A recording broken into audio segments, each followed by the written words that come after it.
new LinkedIn Hiring Pro can't undo your last hire, the no-show. Who set you back because they didn't show up on day one, or day two, or ever again. And now your product launch is delayed because you're talking to alien abduction podcasters to track them down. But LinkedIn Hiring Pro can help make sure your next hire sticks. In fact, businesses who use LinkedIn are 24% less likely to reopen a role in the next 12 months. Hire right the first time with LinkedIn Hiring Pro. Post a free job today at linkedin.com/quality. This message is brought to you by Apple Card. Shave ice by the beach. A trip to the state fair. And a throwback flick at the local drive-in. They're more than just items to check off the summer bucket list. They're also opportunities to earn 2% daily cash back when you use your Apple Card with Apple Pay. Apply for Apple Card now and use in-minutes with Apple Pay. Subject to credit approval. Apple Card is issued by Goldman Sachs Bank USA, Salt Lake City branch. Terms and more at applecard.com. This episode is brought to you by San Pellegrino Ciao. A gift from Italy to your home. San Pellegrino Ciao is a flavored sparkling water made with real fruit juice, finished with a pinch of Sicilian salt for a perfectly balanced taste. So which flavor will you choose? Peach, lime, blood orange, cherry, or maybe the all-new limoncello? Crafted in Italy with 0 grams of added sugar. San Pellegrino Ciao. Buy it now. The Daily Braw. This is anything but footy at the Glasgow 2026 Commonwealth Games. Has anyone muttered the words Super Saturday for Scotland, England, Wales and Australia across the Commonwealth Games as the final curtain falls later on Glasgow 2026? In Glasgow, I'm Michael. Also in Glasgow, I'm John, and Scotland's Josh Kerr said he would do it, and he did. We review that race and everything else on day 9 as the athletics came to a climax.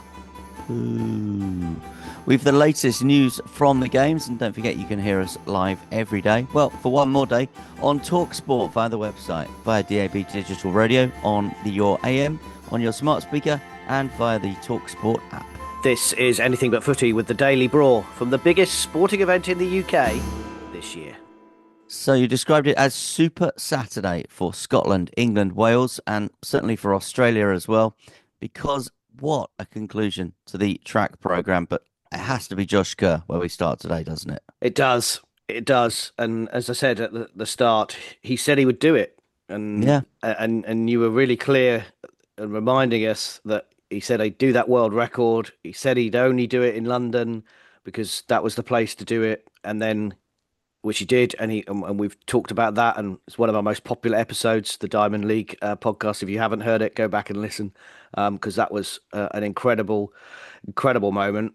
But to witness this as well, having witnessed that, to witness this as well, and be in the stadium, and then get to speak to him afterwards, like you had in the Diamond League, was a truly momentous moment, because he said this was the most important championships of the year. And we know that for many British athletes, this isn't and hasn't been. But I would argue that there are some people who are sitting there waking up this morning with medals in their back pockets, while people who've preferred to choose the Europeans might be sitting by the end of the summer without anything. So I thought Josh was brilliant. I think he's brilliant. I thought he's brilliant since he became world champion, probably before that. And nothing that I saw yesterday has changed my mind that he could go to LA and he could sort out what happened in Paris, which was he was focusing on Ingebrigtsen and lost the gold medal to Cole Hocker. But let's talk about that race last night. You called it on TalkSport. Yeah, which is probably why my voice is a little bit dodgy this morning. I don't think he was in any danger, any doubt at any point. A few elbows here and there, wasn't there? Yeah, but not for him, I don't think. I think he sort of stayed out the trouble. Tom Keane of England got into a bit of trouble. Chariot of Kenya got into a bit of trouble. But I think he was just intelligent enough. He just had the right strategy just to keep out of bother. It was pretty pedestrian to start with, pretty slow. That's why I think there were those few elbows. But when the time was right, Josh Kerr just went and nobody had anything on him. And I mean, I think it was 10, 12 seconds slower than the world record. So it was by no accounts a very quick race. It was much more of a championship race. But it just goes to show that Josh Kerr can run the quickest time ever, but can also get in the battle, if you like, go into the trenches and come out still with the gold medal. Yeah, and he said he loved it afterwards. He said, "This is what I love doing." And after the world record, he said he loved the process and how his team, and he praised his team for getting him to that point. But in this championship race, as you say, it was down to him. He had to go there. He had to work out what to do. And yeah, it was slow. And he did. He wasn't in a great position, I think, after the first lap or so. But he managed to get there. And as you say, avoided the I said it was brutal to him because there were people flying all over the place. No one went down, fortunately. But then the way that he kicked at 200, and this is up against Jake Whiteman, who kicks. We know this. We saw that in the World Championship when he won it a few years ago. And remember, he came back and won that world silver medal in Tokyo last year, and Josh didn't. Josh was injured. And he said, but he outkicked him, and he outkicked Cam Myers as well. And as you say, once he put again, like Georgia, once he put the afterburners on, he wasn't going to be caught. And this is not how I watch athletics, Michael. Normally, the Brits are out in front and they're getting caught and someone's coming back. But it was brilliant. And the last two nights, this is everything that we wanted the Commonwealth Games to be. We told people that Georgia Hunter-Bell and Josh Kerr would be the biggest things in this week in athletics, and they have delivered it. And Georgia's now obviously in Portugal and doing what she's doing ahead of the Europeans, but she's going in a big race in the 1500 meters. Josh, as I said to him, you've done your two things. You've done this. You've done that. What's next? And he went, "Give me 20 minutes, mate, to at least celebrate this one." Brilliant chat that you had. And how lucky are we, by the way? How lucky are we that we got to just sit there last night and one of us managed to describe it for radio listeners and hopefully making an adequate job of it. And the other one there in the immediate aftermath to have that sort of first conversation with the guy after he's won it. And what a terrific conversation it was. Give me 20 minutes. Georgia, as you say, is in Portugal. I think, as we record this, Josh is in the Corinthian Club in Glasgow. And I'm not being facetious when I say that. He's there doing all the morning radio and television interviews as far as we're aware. So wow. He's always put himself up to be a spokesperson, a cheerleader for this event. He's continuing to do that today. I don't think we'll see much of him for the rest of this season. I wonder, he may get an invite to the Ultimate Worlds, but he's never one that's there on every meeting, is he? He's never just there. He just takes himself away. This is why I find the way he races so fascinating, because we don't see him race enough. So where does he learn this stuff? Do you know what I mean? Yeah. I think he just knows. And enjoys it and enjoys the challenge of it and he can react to it. While there are some the men's 800 meters last night, big shock, of course, with Peter Bowl not winning that, and it was the Jamaican Anderson who came through to win that race. And I spoke to Ben Patterson of England, who's a world medalist, Alex Bottrell, who was fourth, was fifth. Ben Patterson was fourth, and they were fuming. Ben was fuming with how he'd run that race. He was like, I have no idea. I did everything that I shouldn't have done. The coach told me what to do, and I didn't do it. But Josh Kerr just knows it. And that is probably the difference between being a Commonwealth champion and being someone who finished fourth. And look, I'm not criticising Ben, because I thought he's had a tough week with the 3 rounds. He's now off to the Europeans, but he was fuming. He was fuming with himself, and he said, "I need to go away and I need to learn this and get back to how I was when I was winning world medals." And that is athletics, isn't it? You get some good days, you get some bad days. And talking of which, what a moment last night for Team England again in the field. Yeah, Jaz Sawyers. I mean, you're talking about one athlete fuming, but what about one athlete with the biggest smile you've ever seen in your life? England's Jaz Sawyers came to Glasgow 2014 as a teenager, won a silver medal. Much has been expected of her in her career. She's been a European indoor gold medalist. She has made Olympic teams, but then she missed the Paris Games after a really nasty career-threatening injury with her Achilles. But she was back in Glasgow, and now she's on top of the podium. And she did it, I think, really, really cleverly, because she opened up, I think she was about 7th or 8th after her first jump. And we were all wondering, because these are such technical events, these field events in the long jump, we wondered, maybe it's not going to be her night. A lot of people beforehand were saying, I think Jaz Sawyers can win gold tonight, but she jumped to 693, Ooh. and that put her at top of the standings. But then she backed it up with the 690. So what that meant was, if someone had equaled her 693, they also needed to have come up with something better than 690, because on count back, she would have won the gold medal. So she had two big jumps. She has jumped 7 meters. We know that, but 693 was enough to win the gold medal last night. And I said to her afterwards, so many of her English teammates decided not to come to these championships. She wouldn't have missed this for the world, would she? And she looked at me, as you said. Ben was fuming, Jaz was beaming. A huge smile. Absolutely, she was. I was never going to not be here. And it shows the opportunities, which is what I've always said. There's opportunities for medals here at the Commonwealth Games, and now she will always be Commonwealth champion forevermore. It'll be Jaz Sawyers, Commonwealth champion. That is what her bio needs to say. And there were a couple of other big moments. I thought there was a period when it's the final day, everything's a final, everything's happening. I thought Matthew Kipsang in the men's 5,000 meters for Kenya, denying Australia the clean sweep. And again, as you say, having the opportunity to speak to these people afterwards, he was like, he was delighted with his own performance. He said, I've waited a long time individually for that performance, but he said, I needed to do it for Kenya. We had to stop Australia from doing the clean sweep, which they went on to do. They won the women's mile, a 1-2-3 in the women's mile. So we said it was a super Saturday for Australia. It could have been even more. I think they got a brilliant silver in the 4x1. I think, didn't they, in the end, or even gold? I can't even remember. It was crazy what was going on with the men's 4x1. And again, the English boys not happy with their performance. And a clean sweep in the women's mile. Yeah. Gold, silver, bronze. I mean, unbelievable. Outstanding stuff, really. I mean, that was the last event on track, and then we still had the pole vault, and they won that too with Curtis Marshall.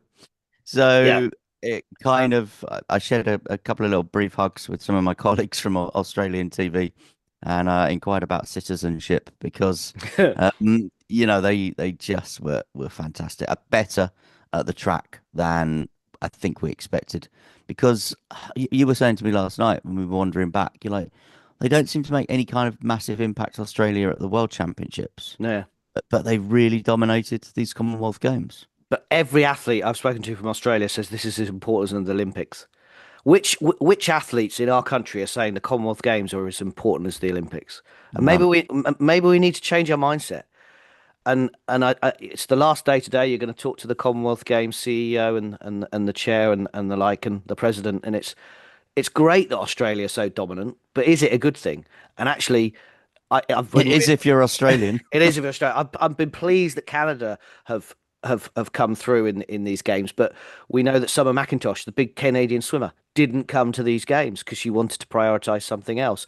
And we've seen it with English athletes, but if we could just get into our mindset, it's the same. It's just as important, because we will spend today talking about how amazing Australia are. Well, yes, because they take it seriously. They have taken these games seriously, and they have seriously taken these games because they have absolutely dominated. Just quickly, finally on the athletics, because I know we've got to move on. I thought the 4x4 mixed England team, a silver, Ben Jeffries, Yemi Merry-John, who'd run the individual in the 400, was disappointed with that in the 400 at lunchtime, but came back to help that team. Toby Harris, who normally goes off like a train and can't hold it, but held it. And then Lena Nielsen coming in for her sister Lavia on the final leg, and she let the Nigerian go past, and then she took her again on the 100 on the final home straight to get that silver medal. Really, really good to be back in the relay medals, because there, again, as we keep saying, there are opportunities there, and we know there's more to come in the Europeans. So Wales have dominated the track cycling, with Anna Morris and Emma Finucane winning golds again. It's the final day of action at the Sir Chris Hoy Velodrome later on this afternoon, and for TalkSport, John Cushing and Georgia Holt will be there. Good morning, guys. My voice is sounding a bit better. I don't know about you, because you guys are at the athletics, so it looked like a crazy night. Yesterday in the track program, we had some great racing. The women's points race, most notably, was the most chaotic points race I've ever seen. It was so hard to follow, but luckily we had a Wales 1-2 with Anna Morris taking gold and Jess Roberts taking silver. Just incredible. And there was a small crash in it that took out Nia Evans, unfortunately. But yeah, Wales were very happy to hear their anthem again on that top step. Emma Finucane broke a Commonwealth Games record in the women's kilo, and that made her clinch her third gold of these games, which is historic for Wales. We're hoping she can do the quadruple today in the women's keirin, so we're really excited to see her do that. The men's tandem B sprint ended in controversy when the Welsh and Scottish tandems, consisting of James Ball and Neil Fackie, it went to a deciding race in the gold final. And unfortunately, Scotland crashed into the Welsh bike. It was deemed a race incident, and the race was started again. And then Neil Fackie managed to be the victorious one there. So he's managed to get another gold medal of these games, making him once again the most successful Team Scotland athlete of all time. And the Flower of Scotland was so loud in that stadium. So we're hoping to hear another one of those, as well as the Welsh. We're loving the anthems down in the velodrome at the minute. So today we've got a really exciting day. We've got the men's C1-3 time trial that was controversially changed from a pursuit to a time trial. We'll see how that fares for the crowd and the riders. We've also got the women's C4 to 5 kilometre time trial, which will feature Kadina Cox and the silver medalist Morgan Newbury. She got silver in the women's C4-5 pursuit on Thursday. And then in the women's events, we've got the women's keirin. So that means the Derny is coming back out, and we're hoping to see Emma Finucane be victorious there. We've got Elise Andrews up against her, and Malaysia's Maud Azuri, who was a standout performance in the sprint, so we're thinking she might be a bit of a dark horse in the keirin today. We've also got the men's kilo competition, which was won by a lot of Aussies last time, so I think we might see that again today. We've also got in the endurance events the women's elimination race and the men's points race. So hopefully we will see Anna Morris back on that top step, because, she is absolutely on fire today. So yeah, another exciting track programme for us all to enjoy. And I'm really excited to have John and Michael down with me in the mix zone. So yeah, I think you're going to have so much fun with us at the track. Please remember to bring your shorts, guys, and probably your sun hats, because it feels that warm in there. It feels like we're on holiday. So yeah, make sure you bring some cool clothes and lots of water, because it is hot in that velodrome at the minute. But yeah, I'm excited to spend the day with you guys, because it's going to be so much fun. Anyway, I'll see you at the track in a bit. Bye. Georgia Holt looking ahead to the final day on the velodrome, and I must remember that it's so hot in there. I mean, everyone's been looking at me going, why are you still wearing shorts? I've been wearing shorts all week. It's the summer holidays, I keep telling people. Okay, it's been 16 degrees here in Glasgow, but I am wearing shorts for the velodrome. It'll be 28. And as you say, I think Wales, certainly the women, are going to carry on. And as we heard there from Georgia, going to carry on having a great games in the velodrome. I'm off to the netball. England will look to try and beat Australia for a bronze medal. Jamaica will look to win the gold and make history against New Zealand. Huge shock with Jamaica beating Australia in that semi-final, by the way.